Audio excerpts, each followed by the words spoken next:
How to add a Visa gift card to PayPal.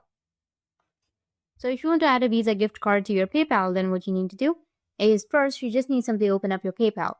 So search for PayPal and then log into your account.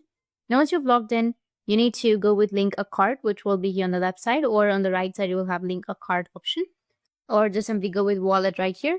Go with link a card. Then it will take you to this kind of interface. You need to choose Visa card or Visa gift card.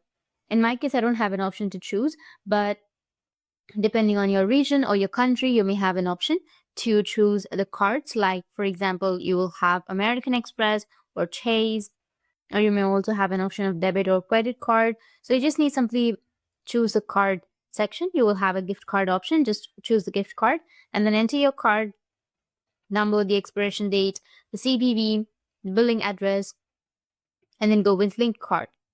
Make sure that you've entered the correct address. And in this way, you'll be able to add a gift card or a Visa gift card to your PayPal. And if you have any questions, feel free to comment below. Thanks for watching.